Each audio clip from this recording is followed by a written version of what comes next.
Block 3, Section 6, Database Management and Administration. The topics covered is from this section is only views. A view is a derived table from existing base tables but contains no data itself. All that exists is its definition. It's a derived table from an existing table. We usually copy the data from the base table to a view. A view can be created and used like base tables in queries. So you can create as a temporary table. View is, you can say, it's like a temporary table. We can copy the data from the base table and we can use this one in the SQL queries. Views can sometimes also be updated, but not always. Let us see one example. So we're going to create a view which will provide data on the identifier, name of patients, and the name of the ward they occupy. See, we are creating a view. Create view is the keyword, and the name of the view is occupying. How? As from where we are going to create. So we just execute this query, and the result of this query will be the occupying view or the temporary table. So we are using two tables here, patient table and the ward number. So from here we take the patient ID, patient name and the ward name to know that where the patient is admitted or the ward is occupied with patients based on the condition. Ward number is equal to W dot ward number. Okay. So let us run this query. Let us run this query. Create view occupying as select patient ID, patient name, ward name from patient P, ward W. So these are the aliases where P dot ward number is equal to W dot ward number. Let me run this query. So for me, I have already created the occupying. So let me just try with this occupying one.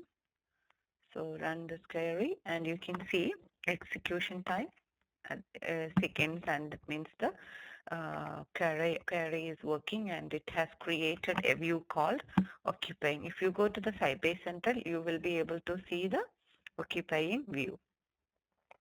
So we can see the one what we have created is the occupying one. So this is the view we have created.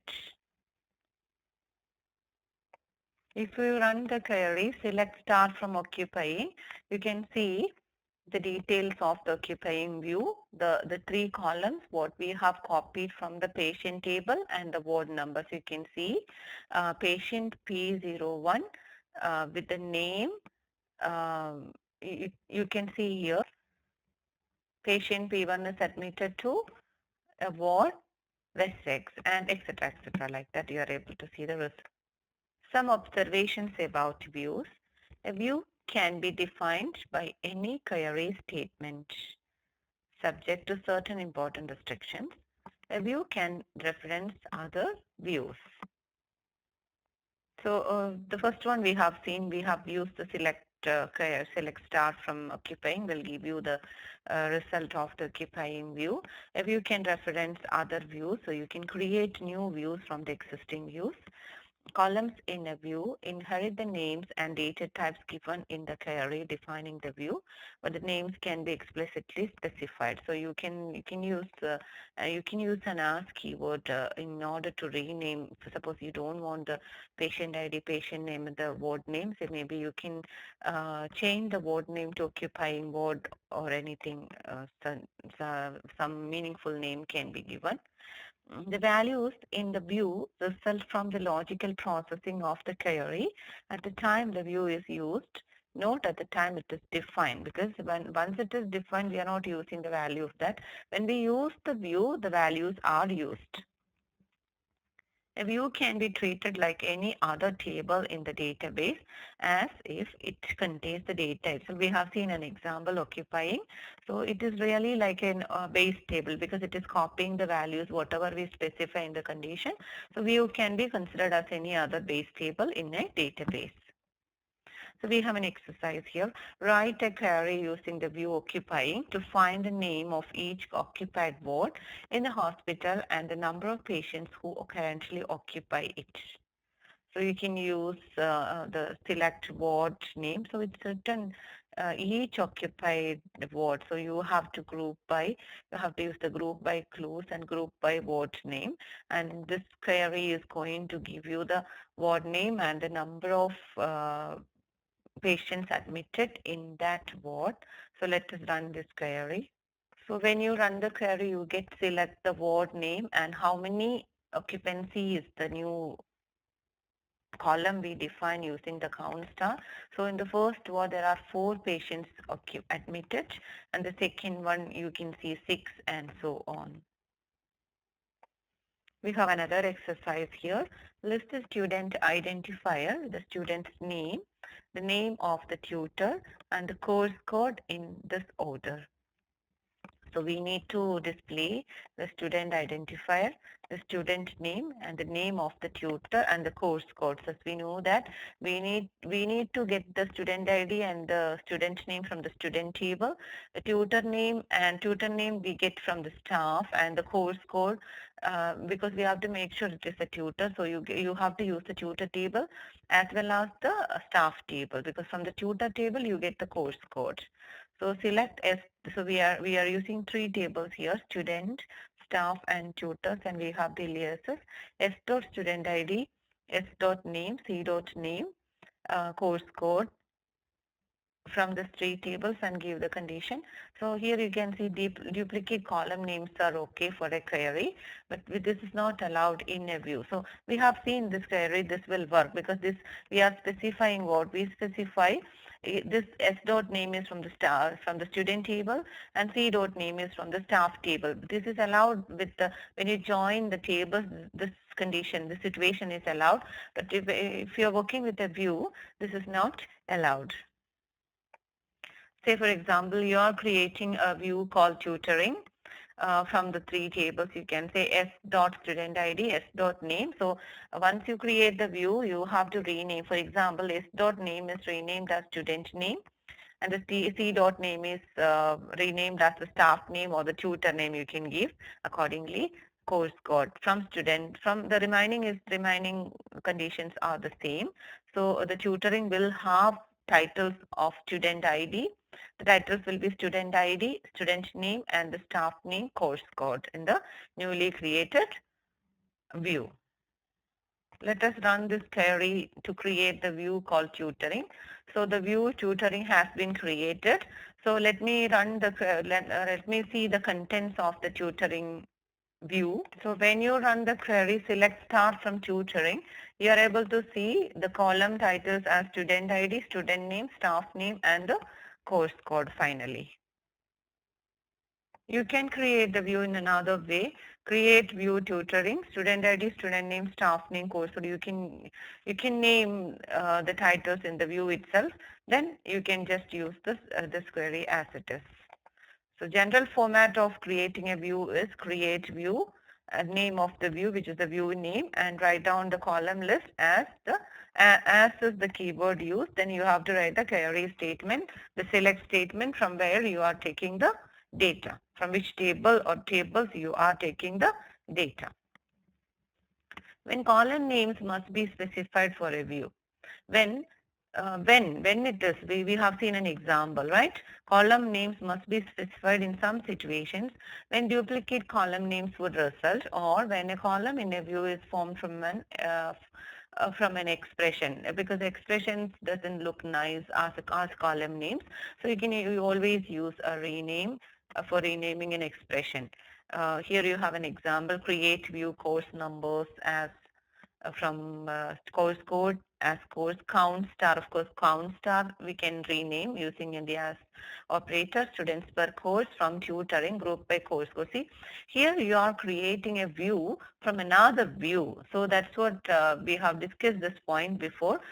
We can always create new views from the existing view. So here you have a view called tutoring. You are creating another view called course numbers from the tutoring. Let us try this one in the ISQL. So when you run the query, you are creating another view called course numbers.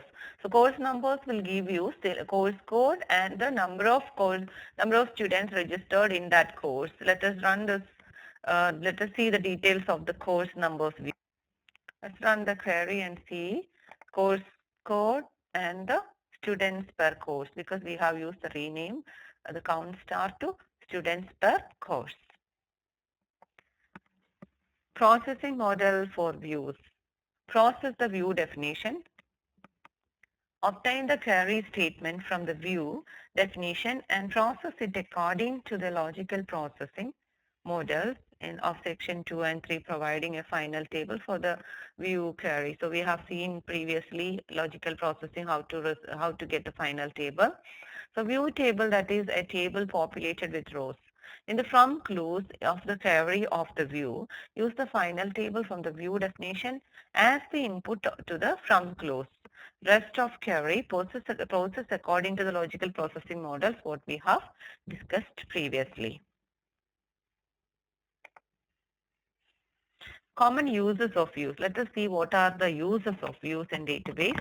Database administrators can define views, which include a complex query statement to allow other users to retrieve data they want with just simple queries. That means you are hiding the original table. You can hide the original table from the normal users. Database administrators can always create views. Simplifying repeated use of queries. That is another use of views. You can simplify the repeated use of queries. Then the the last point is breaking down complex queries into steps. How to remove views. Basic format is drop view and the view name. So we have created occupying, we have created course code, etc., etc. So if you wanted to delete them, you can just write drop view occupying or drop view course code, so on. A view definition becomes meaningless if the underlying tables or views are deleted. We have created views from base tables.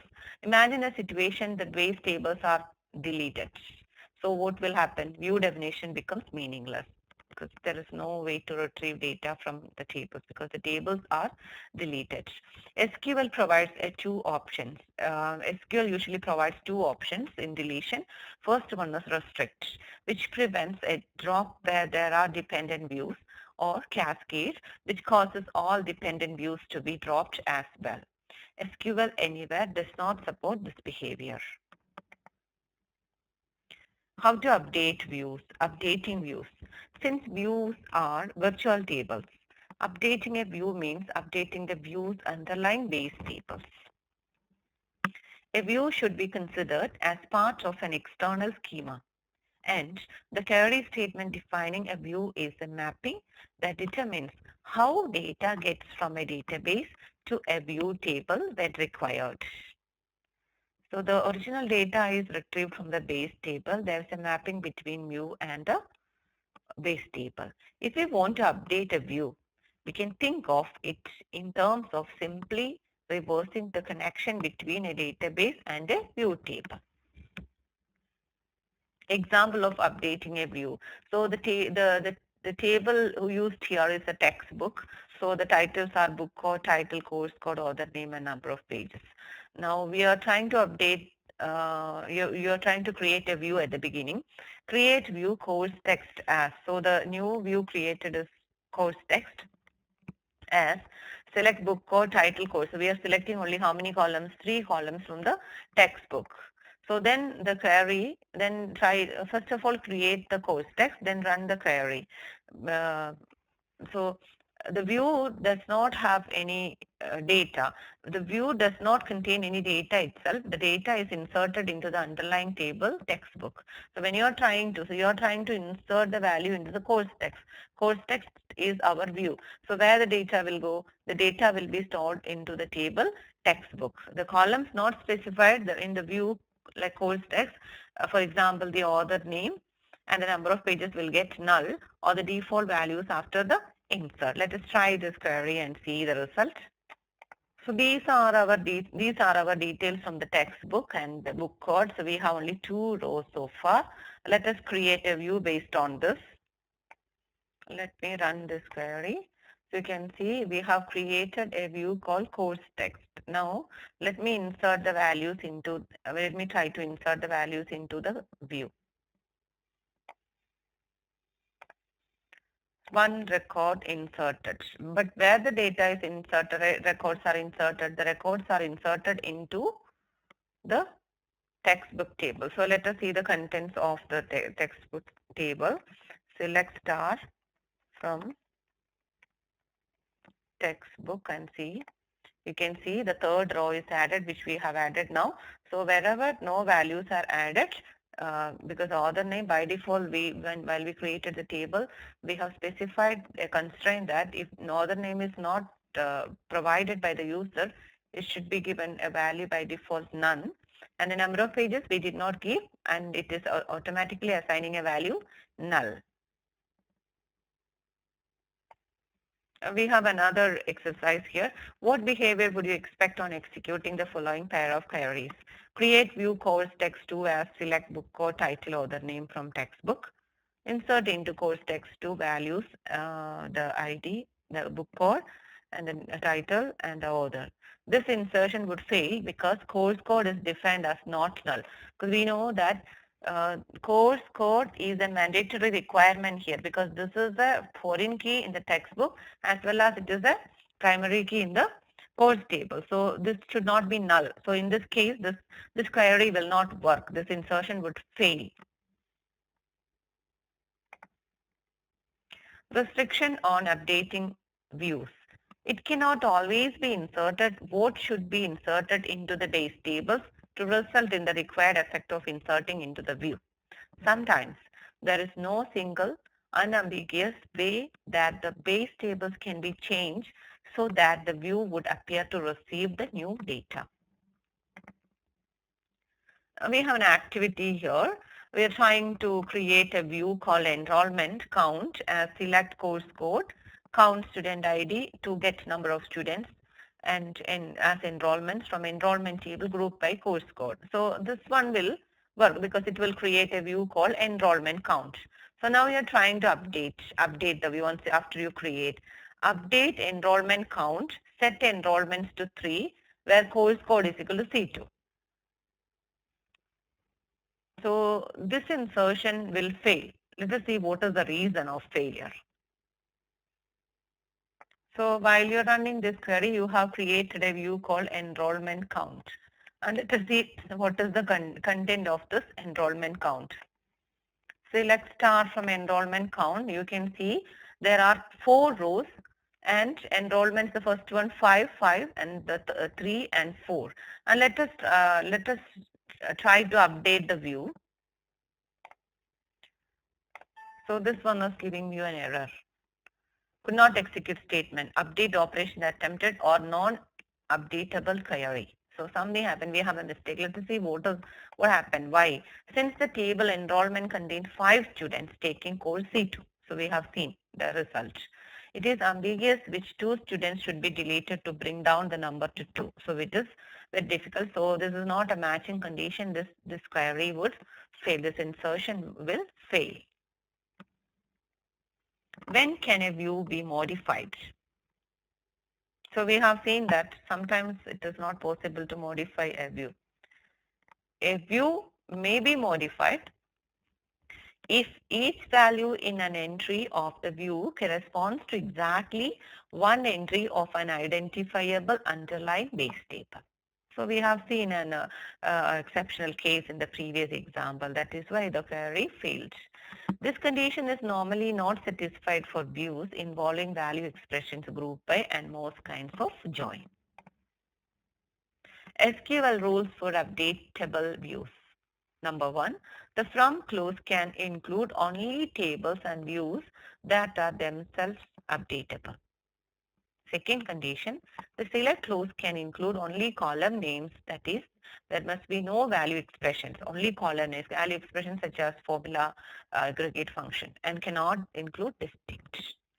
Distinct removes arbitrary duplicate values, and therefore updates cannot be pinned down to specific tuples in the base table. Third one, none of the underlying tables of the tables in a query specifications from clause can also be an underlying table of any table appearing in the query specification where clause. Broadly, it states that a query specification in the definition of an updatable view cannot contain the same table both in the from clause and as part of a condition in the where clause. However, because a table might be referenced indirectly via a view, the definition must refer to the underlying tables rather than to the tables themselves. Number 4, rule number 4. There should be no joins, although there are some exceptions allowed by the SQL standard, but there should be no joins. There can be no group by clause and no having clause. Last point is the results of two or more queries can be combined only by using union all in order to combine two queries. Except and intersect are not allowed, and union is not allowed unless union all is used. We have an activity here for the updation. Again, for our textbook table, create view long textbook as select star from textbook where number of pages greater than 200. So what the view will create? The view will have details from the textbook table by satisfying the condition number of pages greater than 200. So it will copy the values wherever there is number of pages more than 200, only the rows. Insert into long textbook. We are trying to insert into the view values, book code, and title, author name, number of pages, and C7 is the course code. Next, insert into long textbook values, book code, title, author name, and the page number and C5. What behavior would you expect? We know that it will accept only what's greater than 200.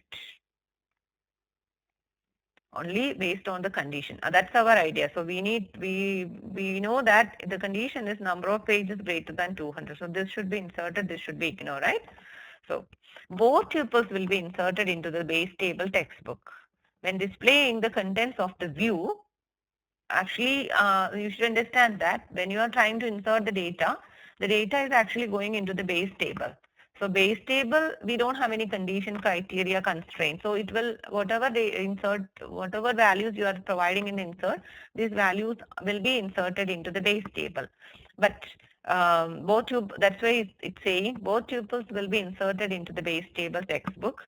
But when displaying the contents of the view, only what will happen? Only the rows with page number more than 200 will be displayed. That means in this case 320 pages. Updates to a view are done first without passing through the where clause. When a view is evaluated, its where conditions are taken into consideration. That means when it is trying to insert the value, it is ignoring the conditions specified in the where, and the values will be automatically inserted in the base table. But when you are trying to execute the view, the where condition, where clause is evaluated. That is why it is filtering and giving you the answer. The update statement behaves in the same way. So here you have another activity, update long textbook, set number of pages to 180 where book code is equal to 38572. The row 38572, this row with this value no longer appear in the view but appears in the base table. As I told you before, 180 is a condition It's not, there's no predefined condition for the base table. So this row will be added to the base table, but it will not be in the view or shown in the view, because view we have a condition number of pages greater than 200. SQL with check option is a mechanism provided by SQL to prevent rows from being inserted into a view which do not then appear in the view itself, and rows in a view being updated so that they no longer appear in the view. We can use a check condition for this. So we have an example here. Create view short textbooks. We are creating another view called short textbooks. Select star from textbook where number of pages less than 200 with what? With check option. So in this case, it will check. So now you're trying to insert into short textbook. See the pages 130. This will not be inserted because if we have given a with check option condition, any data with any row values with number of pages less than 200 will be ignored. And here update short textbook, set number of pages to 10 where book code is equal to whatever number. So this will fail because it says setting the condition 210. So it is accepting data from less than 200.